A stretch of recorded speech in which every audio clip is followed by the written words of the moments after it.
My name is Michael. I am just an office worker, turning 30 this year. I work as a salesperson at a major company on weekdays, and I dedicate my weekend to my passion for cycling. That's my ordinary life. Today is Sunday, and it's a beautiful, warm day. There was no rain forecast, making it a perfect day to go out, so I hopped on my mint green bike and went cycling. Now, where should I go today? There's a restaurant I've been curious about. Maybe I'll head there.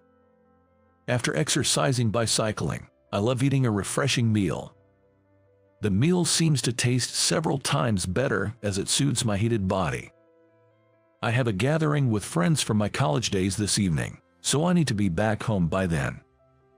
The restaurant is just beyond a small hill. I plan to cross the hill, eat, and then cross it again on my way back.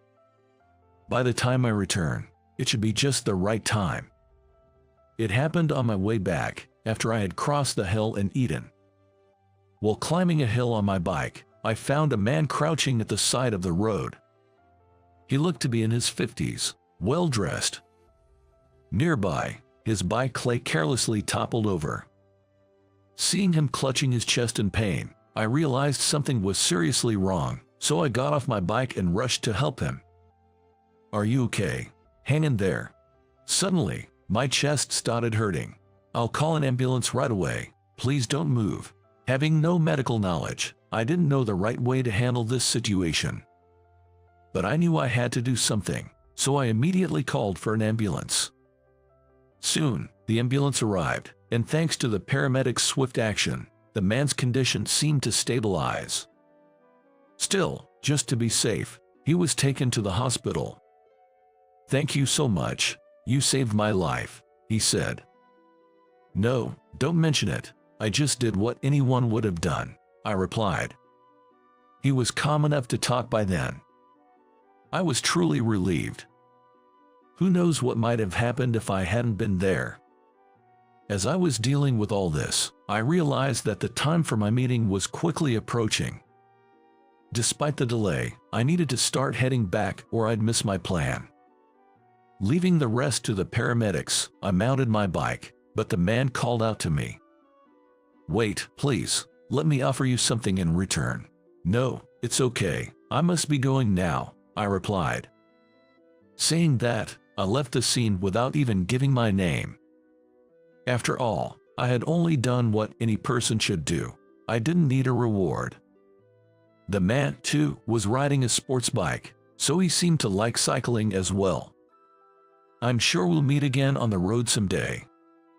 I hope to see him healthy and cycling again. It feels good to do a good deed. Helping others always brings joy. With that warm feeling, I pedaled home. The enjoyable Sunday quickly ended, and Monday arrived. A new week began. During the weekends, I enjoy refreshing cycling, but on weekdays, I transform back into a diligent worker. My sales performance isn't poor. Actually, based on the numbers alone, it's quite good. Yet, my inability to climb the career ladder has been my recent worry. The reason I can't get promoted is quite obvious. It's because of our department's manager, David. David is a stereotypical autocratic boss, rarely seen in recent years. He favors employees who flatter him over those with good sales performance. I don't like David's approach at all. I want to advance based solely on my sales performance, not by flattering David, but he won't allow it. David seems vaguely aware that I'm dissatisfied with his methods and deliberately doesn't assign me significant tasks. He probably doesn't like that I don't flatter him. So, I've almost given up on getting promoted and just focus on achieving significant results with the tasks I'm given. If I exceed expectations, perhaps a manager from another sales department might notice me. That's the slim hope I'm clinging to. One day, as usual, I went to the office and was getting on with my work. "Hey, Emily, what's the deal with this document?" David's bellow echoed through the room. "Yes, I'm so sorry." The one being scolded was Emily, a clerical employee handling accounting and administrative tasks in our department. She apologized to David in a small voice. "What? I can hear you. I'm so sorry. I've told you to make eye contact when you speak, hadn't I? I'm sorry, I'm sorry." David deliberately made Emily apologize again, even though he could hear her. "Just make sure you correct it," David yelled and threw the stack of documents he was holding at Emily. The papers fluttered in the air and scattered on the floor. Without giving it a second look, David stormed out of the floor with large strides. Emily started picking up the scattered documents alone. Thinking that David had gone too far, I stood up from my desk and rushed over to help Emily. "Are you okay? Let me help you." Together, we started picking up the documents scattered on the floor. "Thank you," she said without making eye contact with me. Emily is a general employee in charge of our department's clerical work. She has a developmental disorder and finds it extremely difficult to make eye contact with people. Moreover, she apparently suffered a large burn on her face from a house fire when she was young. This injury, along with her condition, made it even harder for her to face people. Some people, like me, accept her disability as it is, while others, like David, do not tolerate it. In such a toxic work environment, one might think she should just quit, but this company was a place where Emily, with her developmental disorder, finally managed to find employment. Finding another job is not guaranteed, so quitting isn't a simple option for her. Even though she has a developmental disorder, Emily is competent at her job. She occasionally makes mistakes, but when she's focused, her work output is incredible compared to others. Even I have been helped by her many times. David must know that she is a capable worker. Yet, he discriminates against her because of her developmental disorder, subtly bullying her in hopes she'll quit. "If there's anything I can do to help, just let me know. I'll do what I can to assist," I offered. "Thank you, but if you pay attention to me, even you might get bullied by David," she cautioned. This was the reason why other employees, despite noticing her mistreatment, didn't help her. Defending Emily, who was targeted by David, could jeopardize their own career advancement. David already promotes employees who flatter him. If I were seen defending Emily, it could completely ruin my chances for promotion by upsetting David. "It's okay. I have no interest in sucking up to David for a promotion," I assured her. "Is that so?" Emily seemed relieved by my response. She still didn't meet my eyes, but her voice softened a bit, conveying her emotions. I was content just being able to communicate with her in this way. A few days later, another incident occurred. "Emily, what's this? The numbers are wrong." David's angry voice echoed from the early morning. Again, I sighed in frustration. "These numbers here. This is an important document. How are you going to fix this?" "I'm sorry, but these numbers were based on the instructions you sent via email. Are you defying me? That's some nerve you have." From what I overheard, it seemed Emily had prepared the document with numbers David had mistakenly instructed her to use, and it was sent to a client. Clearly, it was David's mistake, but he was blaming Emily and shouting at her. This was beyond unreasonable. I don't care if you have a developmental disorder or what, but you should be grateful for being employed. Don't defy me. Yes, I'm sorry. Besides, you're a woman. Why don't you dress more femininely? Put on some makeup to cover that ugly face. You look like a monster. David's words froze the air around us. This was too much. A woman's appearance has nothing to do with her work. Furious, I found myself in front of David, slamming my hands down on the desk loudly. "Enough already. From what I've heard, the mistake in this document was due to your incorrect instructions, wasn't it? Moreover, a person's work has nothing to do with their appearance. Why do you find joy in saying things that hurt women?" I couldn't stand David bullying Emily, heartlessly exploiting her vulnerabilities for his amusement. I wanted to make him realize he was doing something utterly despicable as a person. But my words didn't reach him. Instead, David turned his anger towards me.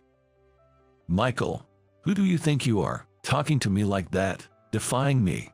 "I'm not defying you. I'm just stating what any decent person should," I retorted. David became furious, and sensing that things were going seriously awry, the other employees, who had been silent until now, started to buzz with activity. "Michael, stop it. This is bad. Don't push it too far. It's dangerous. Apologize already." Whispers of caution reached me, but I didn't back down. Once my anger boiled over, it wasn't easy to calm down. "Apologize to Emily," I demanded. David glared at me, clearly displeased with my attitude. "You've got some nerve. If you dislike working under me so much, go work under someone else. I don't need someone who defies me in this department. I never wanted to work under you in the first place. Go ahead, transfer me if you can." Our exchange had turned into a heated argument. In my anger, I had spoken to my superior in a way I shouldn't have, but I had no regrets. The argument ended when David banned the desk and stormed off. Emily looked at me worriedly, so I reassured her with a smile and went back to work. The next day, the official notice came. True to David's words, I was transferred out of the sales department to another division. I ended up in a subsidiary's document sorting department.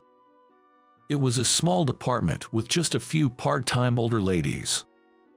Of course, there was no other young employee like me. The transfer clearly steered me away from any path to promotion, an evident show of David's malice. It seemed they had no intention of letting me work in sales anymore. I decided to be thankful that at least I wasn't fired. While working modestly here, I thought maybe I should start looking for another job. Now that I've been removed from my sales position, there's no meaning for me to stay at this company. I felt defeated by that power-harassing manager, but there was nothing I could do. A few days after I started working like a robot, I noticed something different when I came to work. The part-time ladies seemed unusually restless. "What's going on?" I asked. "Today, the new president is coming to visit our department as part of his greeting rounds." "That's right. No one of his stature has ever come to visit us before, so everyone's quite excited." I remembered an email about an internal appointment of the new president. Indeed, I had only been vaguely aware of it. It was rare for someone important from the company to visit this often neglected department, and the ladies were eager to show off their diligent work. The atmosphere was different today. A president visiting us personally seemed like a very conscientious person. But for me, no matter how hard I worked, I knew I wouldn't return to sales. I couldn't bring myself to be as enthusiastic as the ladies, so I continued my work as usual. Then, the time came, and the new president arrived for his visit. "Excuse me, I'm the new president, Alexander." Everyone stopped their work and stood up, applauding to welcome President Alexander. The new President Alexander was a well-dressed man in his 50s. Despite his age, he had a fit physique and a graceful posture. He might be involved in some kind of sport. "If you have any trouble, please don't hesitate to contact me. I aim to create a workplace where everyone can work happily," he said. There was something familiar about President Alexander's face. Have I met him before? I couldn't immediately recall, but as I looked at him, trying to remember, our eyes suddenly met. "Ah, you're the guy from that time."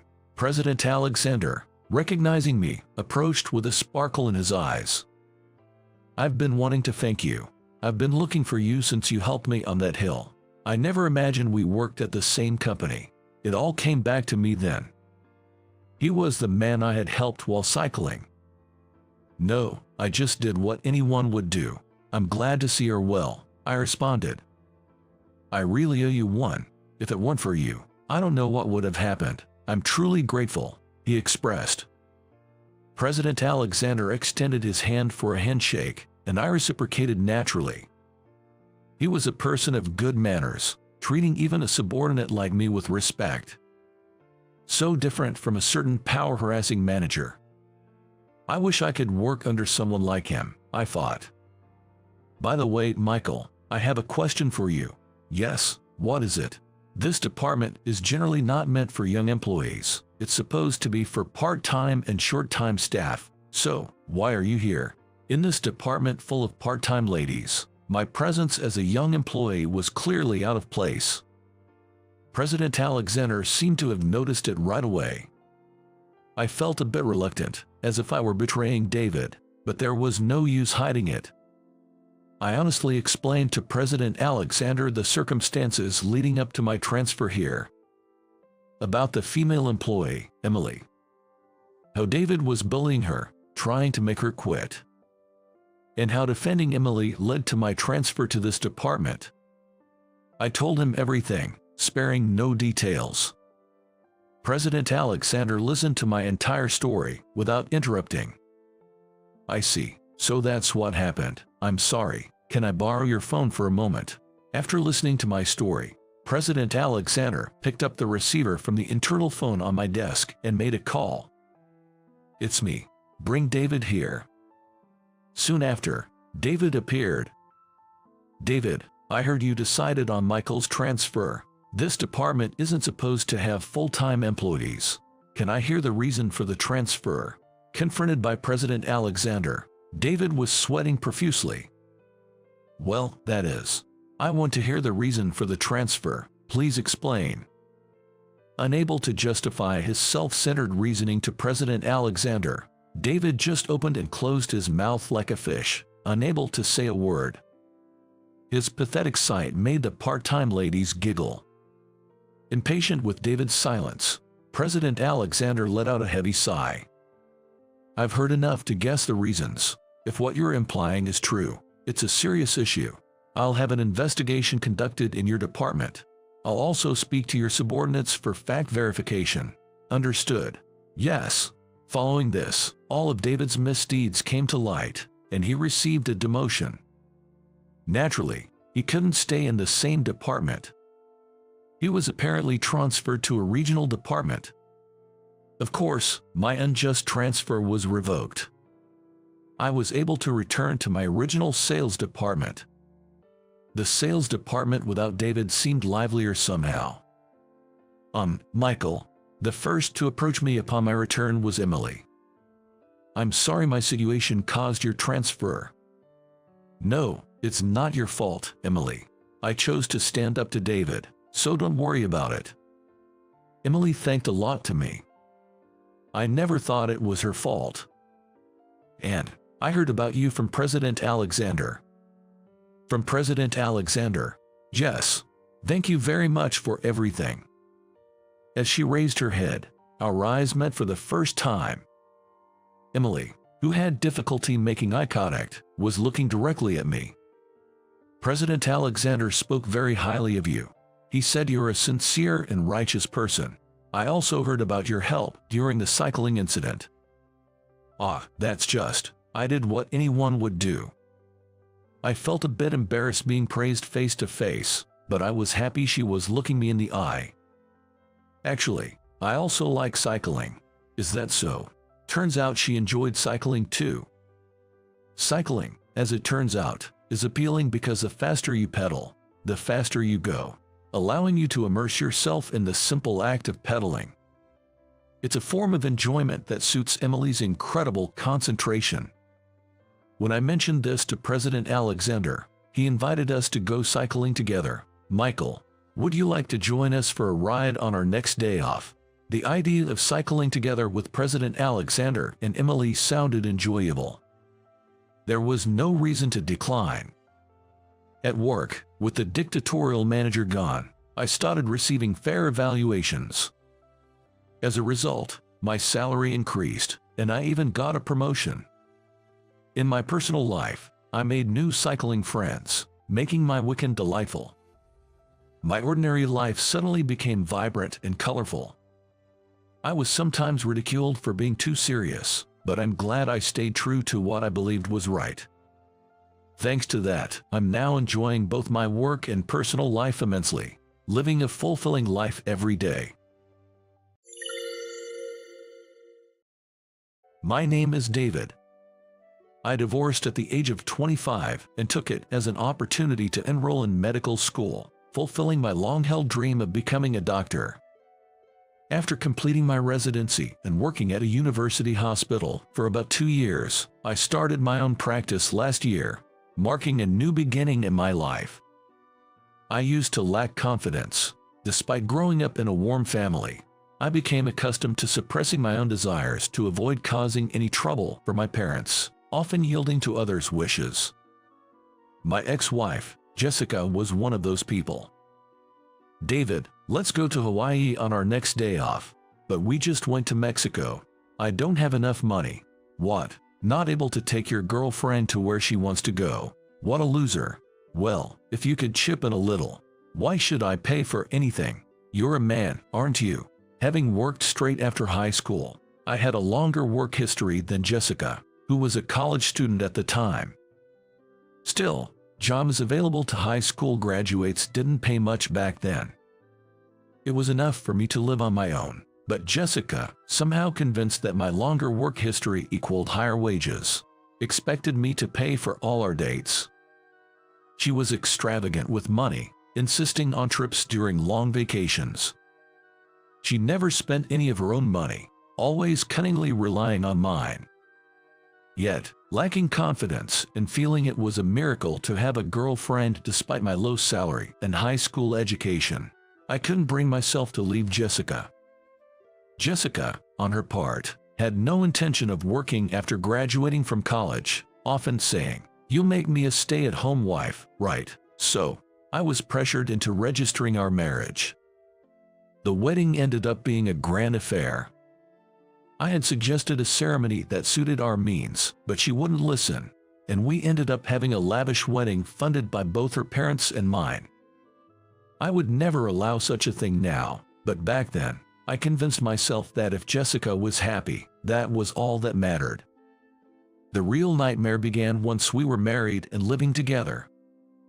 Jessica had insisted on handling our household finances and was adamant about holding onto my paycheck. However, she was shocked when she first saw my pay stub. Ever since then, I've been constantly berated for having a low salary. In addition to that, she drank alcohol and smoked cigarettes. Furthermore, she claimed it was my fault she needed these stress relievers and began serving me only bread and pickles. She wouldn't cook and would eat delicious store-bought side dishes in front of me. I was constantly called a low earner and worthless man. During this time, I experienced a turning point. One morning, I found myself unable to get out of bed.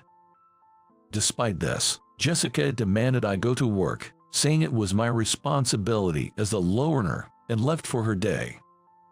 I managed to get up and went to the hospital, not work. Ashamedly, I had to borrow money from my parents as I had none. The diagnosis was mild malnutrition and depression. I was advised to take a leave from work. I returned home, dreading Jessica's reaction. When I explained the situation and mentioned taking a leave of absence from work, Jessica became more hysterical than usual and hit me. "You're such a useless man. How can you be so worthless? Not earning enough money and now getting sick. I want a divorce." All right. Honestly, I was relieved at the prospect of divorce and watched Jessica leave. Finally free, I took a month off as prescribed, but recovered from depression in just 2 weeks, realizing it was Jessica, not work, that had caused it. During the remaining 2 weeks, I thought about my future with a clear mind, likely due to resuming cooking for myself. With Jessica gone and the ability to manage my own finances, I started cooking for myself again, probably the reason for the improvement.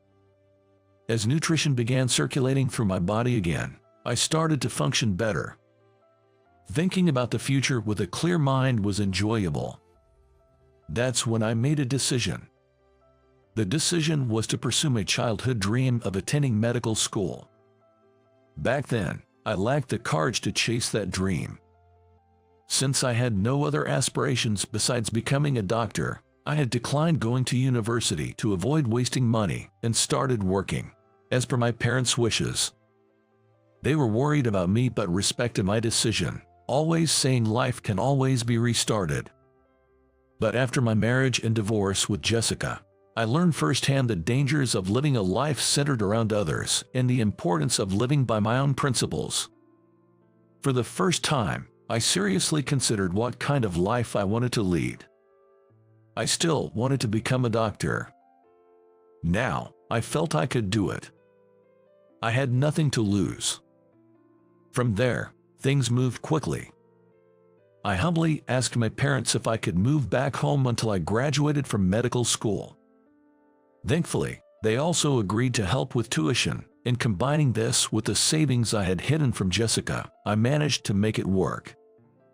The next step was to pass the medical school entrance exam, so I spent a year holed up in my room at home, studying intensely. Having not studied seriously since high school, I initially struggled with finding the right study methods. Upon discussing this with my family, they suggested enrolling in a cram school, so I started with a summer intensive course. The plan was to continue for a year if it proved effective. It turned out to be a great decision. I clicked with the teacher, making studying more efficient, and I was able to grasp the key points I needed.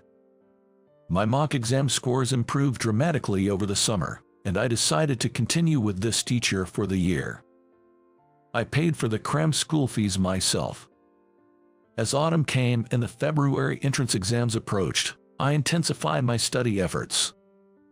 I studied intensively at the cram school 3 times a week. For the remaining 4 days, I dedicated myself to self-study at home. I did nothing else but study. Aside from meals, bathroom breaks, and baths, I was always at my desk. Then, on the day of the entrance exam, I was so nervous I must have gone to the bathroom at least 5 times that morning. Seeing me like this, my parents looked worried, but I headed to the exam venue with anti-diarrhea medicine as my talisman. At the venue, I saw younger students nervously reading their textbooks. Seeing them, I felt a bit more relaxed. They knew only this world. I had already experienced working, marriage, and divorce. Why should I, with all my experience, be nervous? I reminded myself of this. I reviewed until the last minute using the final review list I got from the cram school. And then, the exam ended. Not to boast, but I felt I did better than expected. With 3 weeks until the results, I enjoyed a brief break. On the day of the results, it was finally the announcement day. Though I told myself it was okay if I didn't pass this first attempt, I still wanted to succeed. Perhaps I felt rushed because I was a bit older.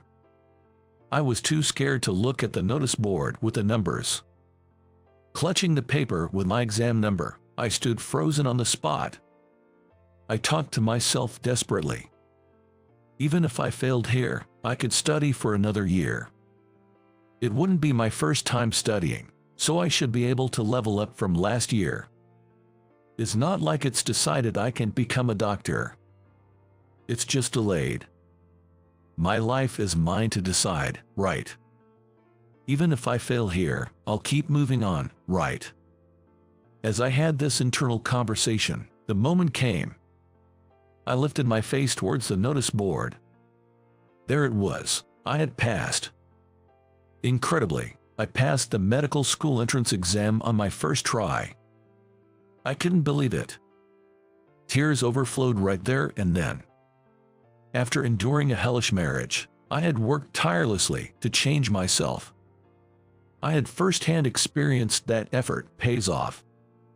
But this was no time to cry. The real challenge in medical school was just beginning. I had only reached the starting point of my future as a doctor. Yet, I was overjoyed. By centering my life around my own decisions, I learned to take responsibility for my actions. Everything I decided was my own responsibility, which was nerve-wracking, but the joy was doubled when things turned out well. I hurried home to share the news with my parents. Upon hearing of my success, they too were moved to tears. My parents never once doubted me throughout my life. They must have been very worried. What were they thinking, watching their son give up on his dream just because he lacked confidence? Though late, I felt like I had finally done something to make them proud. Seeing their relieved faces, I resolved to work even harder and be a better son. There was about a month before school started. I was busy with enrollment paperwork and other tasks. Yet, I wasn't bothered at all. I was too excited. I continued living with my parents during my studies, so I didn't have to worry about rent. I'm truly grateful for this environment that allows me to focus solely on my studies. Originally, I planned to use my savings for part of the tuition, but my parents insisted that I keep it for living expenses. As I would be too busy to work, they decided to cover all my tuition fees. Medical school is expensive. When I asked if they were sure, they revealed they had been saving for my education since the day I muttered about wanting to become a doctor. Parents are incredible. Before classes started in earnest, there was an orientation at the university, which I attended. There, I met Emily, who is now my fiancée. By chance, Emily and I were the same age. She had graduated from a different university and worked for a while but couldn't give up her dream of becoming a doctor, so she quit her job to start medical school. Our circumstances were almost identical, except for the marriage and divorce. Emily and I, sharing similar circumstances, quickly hit it off. We exchanged contact information and kept in touch constantly until university started. My life felt completely different once I shifted to living by my own values. Those difficult years seemed meaningful now, as they led me to my current life. Emily suggested we work on a report together, so we met at a cafe near the university and collaborated, debating and discussing as we worked. We had similar goals and, being the same age, we enjoyed each other's company. Time passed, and Emily and I were in our third year of medical school. By then, we were spending nearly every day together. I officially asked her out, and we became a couple. Our top priority has always been our studies. Becoming doctors is our ultimate goal. We promised each other not to lose sight of these two objectives as we continue our journey. With Emily, I felt we could motivate each other, and our time together made us work twice as hard. Our dates mainly consist of studying in cafes and taking walks on the way home. Occasionally, we go to the movies. Both of us living at home, we spent about half a year like this, and Emily said she was happy. After 6 months, I introduced Emily to my parents.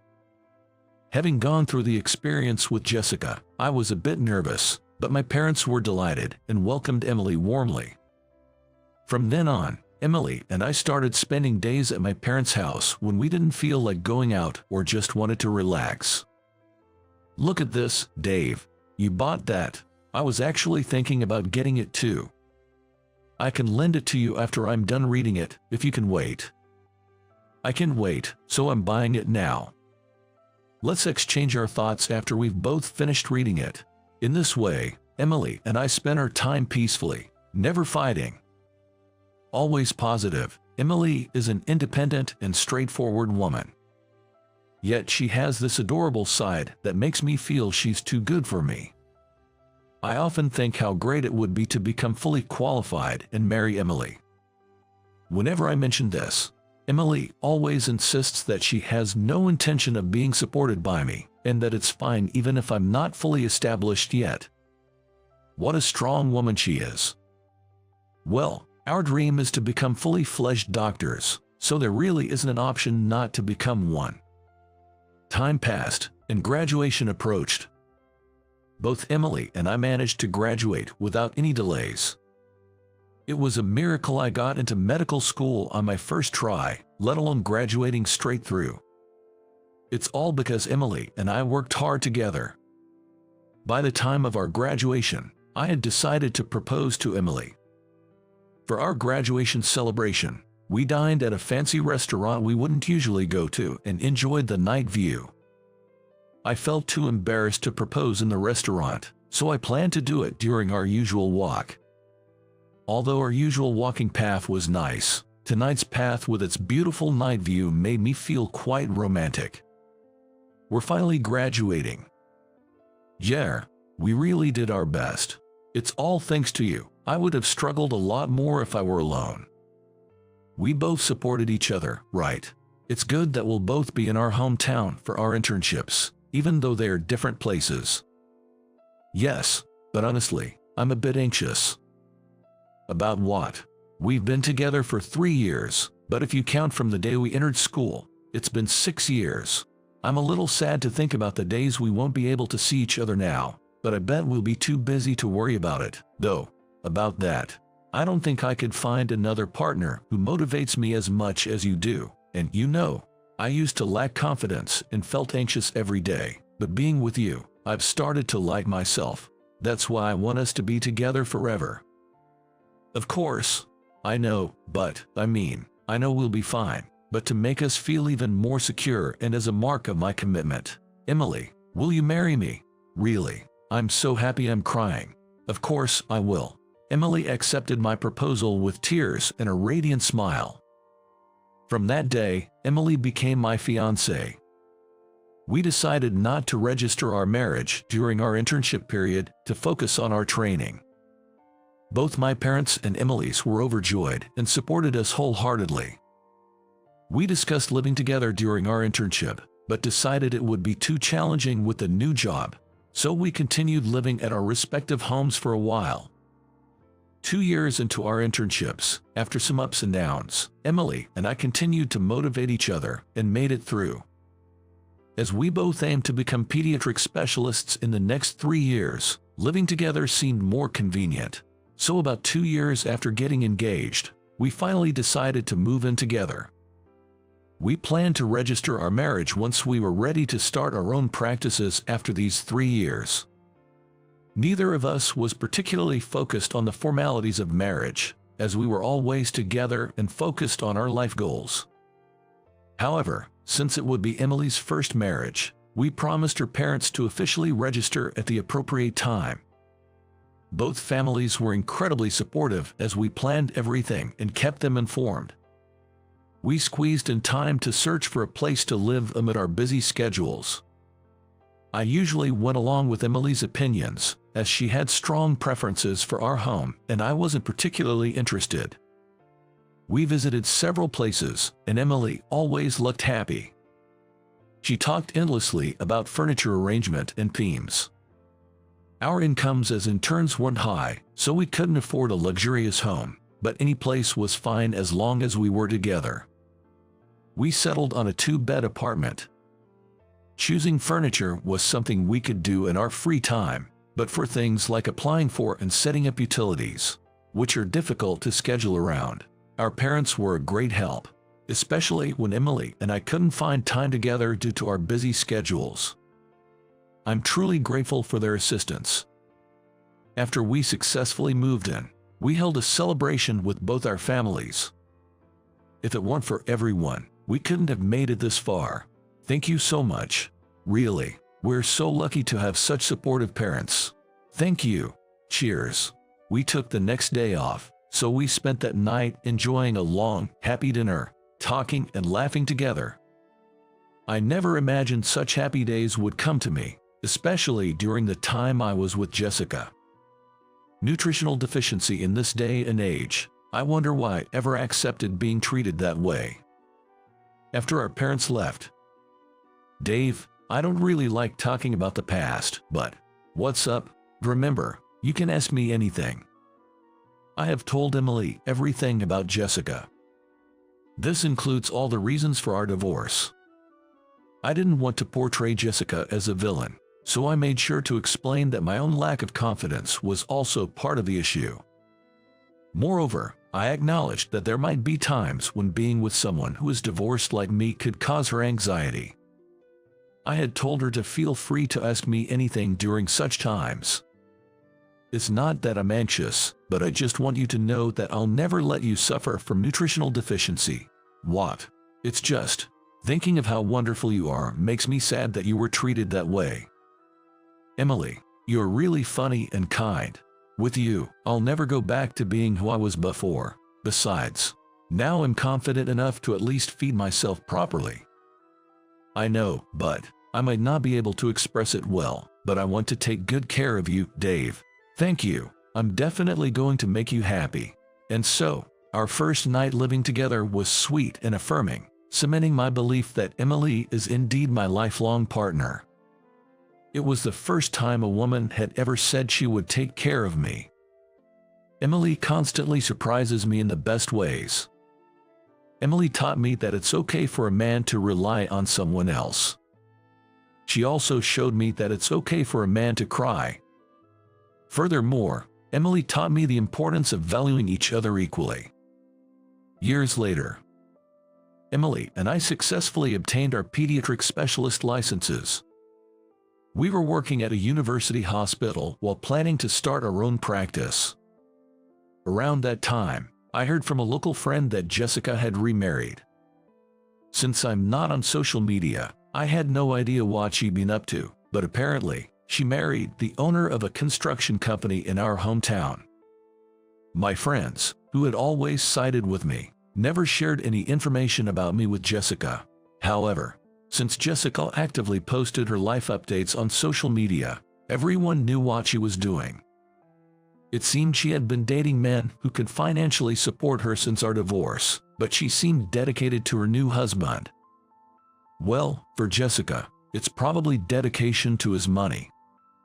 I glanced through her social media history, which my friend showed me. Jessica had transformed into a flashy woman with blonde hair and leopard print attire. The photos posted were all of meals at high-end restaurants. There were also pictures of brand-name clothes and bags she had purchased, as well as luxury accessories that she apparently received as gifts. The content was so excessive that just looking at it made me feel almost queasy, so I closed the phone halfway through and handed it back to my friend. Even when she was married to me, she used to post photos from trips we couldn't afford, just for show. I wonder how much of her current life is real. Honestly, I'm more worried about her new husband. I wonder if he's not being pushed too hard. If she married him just for his title of being a president, the treatment at home might be quite harsh. If he is indeed a company president, there might not be a financial hit, but I worry about the company's stability dealing with someone like Jessica, who doesn't understand limits. As I was thinking about this on my way home, I was greeted by the delicious smell of curry. "You're back. I've made curry. Such a nice smell. I'm so happy." What's with the sudden sentiment, Dave? Finding happiness in curry. You're such a wonderful person. I shared with Emily the encounter I had earlier, about how I'm grateful for finding happiness in everyday things, not in money, and how it's all thanks to her. I ended up sharing everything with her. That's nice. I don't have much material desire either. I find happiness in experiences and doing what I want. I can't really relate to your ex-wife, but I hope she's happy in her own way. What? Well, she got what she wanted, right? A wealthy husband. If that makes her happy, then that's good for her. I just hope she isn't mistreating her new husband. Yeah, Emily.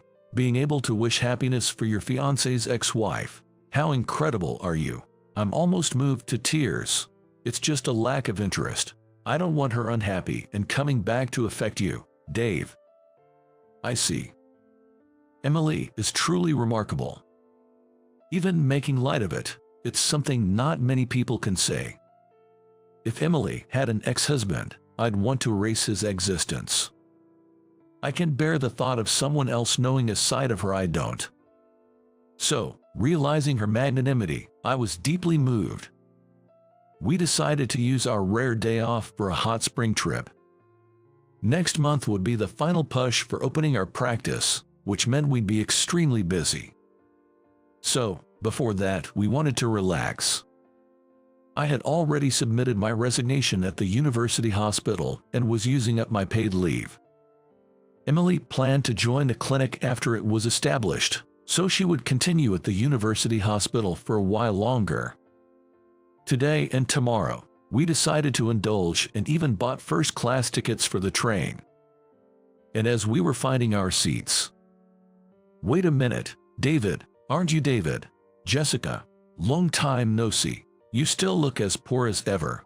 This car isn't for poor people like you, pretending to be something you're not by sitting in first class. How embarrassing. Good thing I left you when I did. I'm now married to a company president and set for life. Hello." As I stood there, speechless, Emily popped her head out from behind me and greeted Jessica. "And you are?" "I'm Dave's fiancée, Emily. Getting engaged to such a poor man, you're going to have a hard time. I was smart enough to escape in our early days. Thanks to that, I married a president and am set for life. You must be jealous." "Indeed, how wonderful. What's with the attitude? You're just another poor couple, aren't you? Don't be jealous." "Jessica, that's enough. Emily, let's go to our seats." Emily smiled politely at Jessica and followed me. I was impressed by her composure. Honestly, my knees were shaking. It's not so much fear of the current Jessica, but a flashback to the trauma of the past.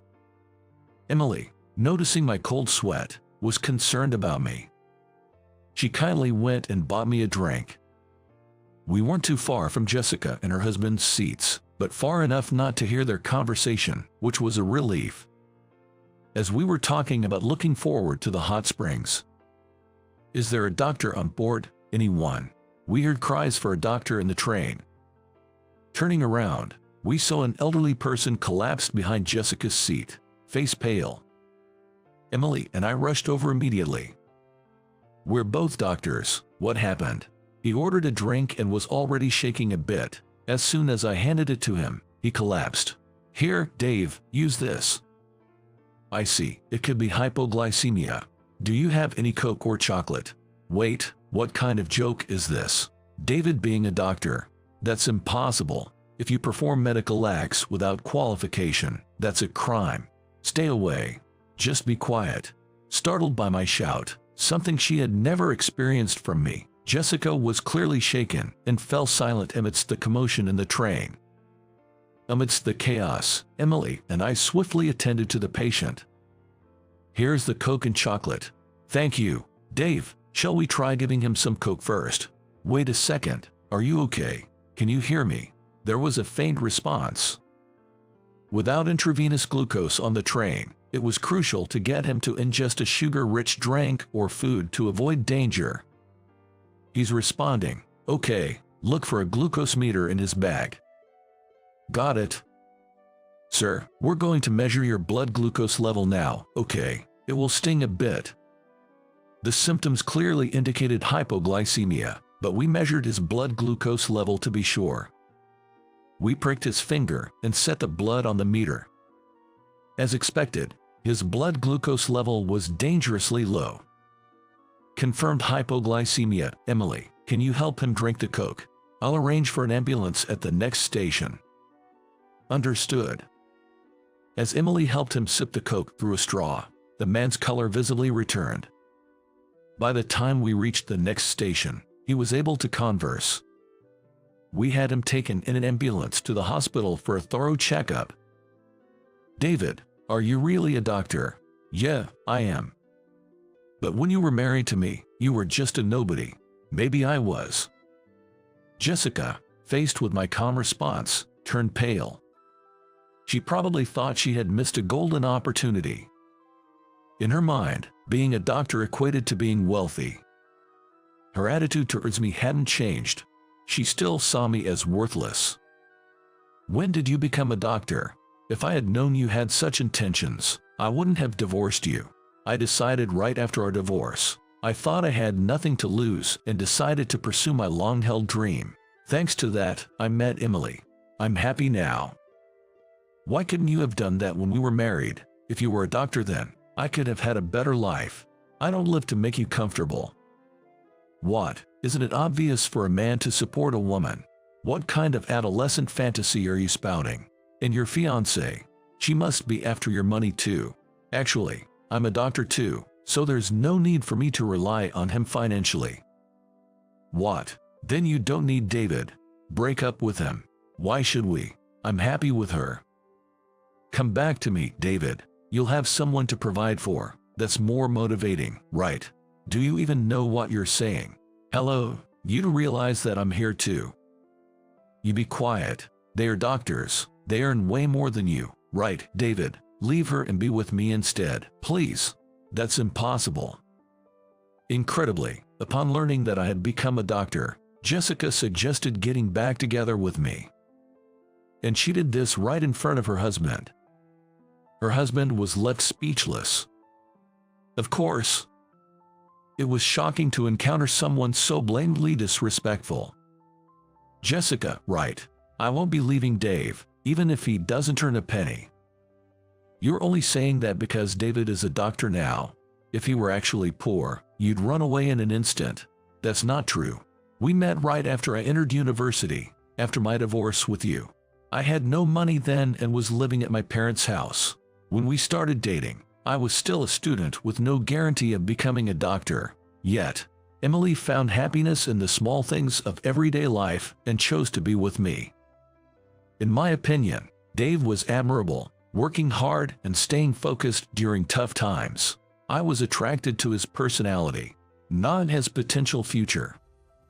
What man does it equate to money? It's all about how much a man can provide to a woman, right?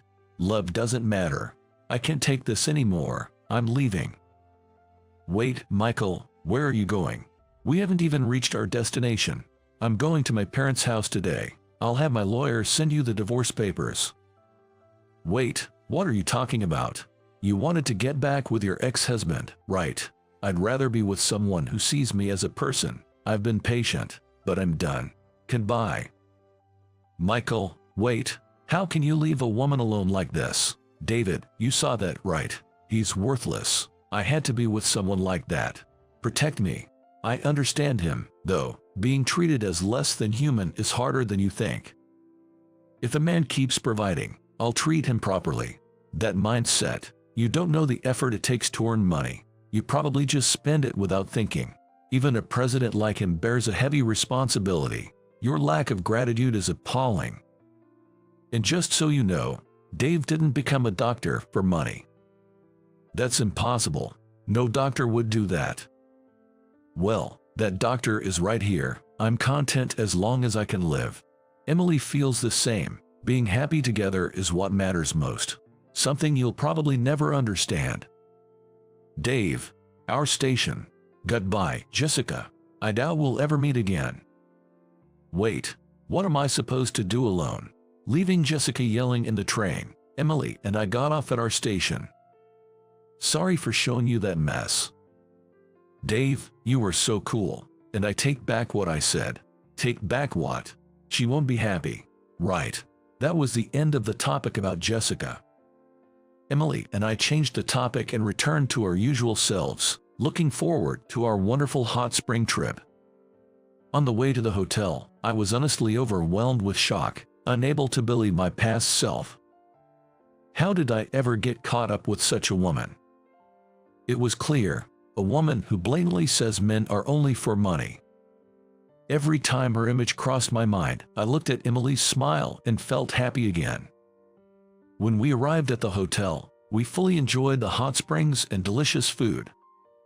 Afterward, I heard Jessica begged her husband not to divorce her. But of course, he said no. After divorcing me, she was still young and had men flocking around her, but as she approached her late 30s, no one wanted to be with someone who only cared about money. She refused to change her ways. Somehow, she got my number and started calling me, still asking for financial support. At first, I answered as I didn't recognize the number, but it was just her usual demands. She even suggested I give her an allowance without marrying her, which was utterly absurd. I immediately blocked her number. She had chased away all her friends with her behavior, leaving her completely isolated. Even her parents were outraged when they learned the whole story and cut ties with her completely. No one knows where she ended up after losing all her options. Meanwhile, Emily and I got married the following month. We had a small, intimate ceremony at a church, celebrated by our families. Emily looked so beautiful in her wedding dress, I cried, but that's just between us. For our honeymoon, we went to Massachusetts for a week to enjoy delicious seafood, as she preferred domestic travel. She's always been modest and warm-hearted. After returning, we started preparing for the opening of our clinic. While Emily was still working at the university hospital, I mostly handled the preparations for our clinic on my own, and it turned out to be more challenging than I had anticipated. However, with Emily's advice, we successfully opened a clinic. We made a great start aiming to become a community-oriented pediatric clinic.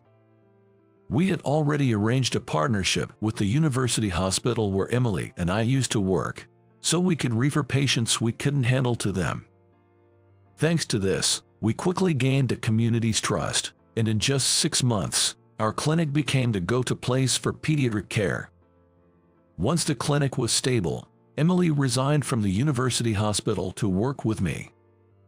A clinic run by a pair of married doctors was quite rare, attracting attention and even getting featured in the local newspaper. Emily was exceptionally skilled in handling children, impressing even me, a fellow pediatrician. But Emily didn't want to stop there. Next, Emily plans to obtain a qualification as a child psychologist. Having more specialties than just 2 pediatricians in our small clinic seemed like a good idea, especially since the mental health of children can significantly impact their future. Emily has been interested in this field since her university days. After discussing it together, we decided on our next goal, to eventually expand our clinic to include both pediatric internal medicine and mental health services. Working towards this goal, we're committed to spending our days together, both seriously and joyfully.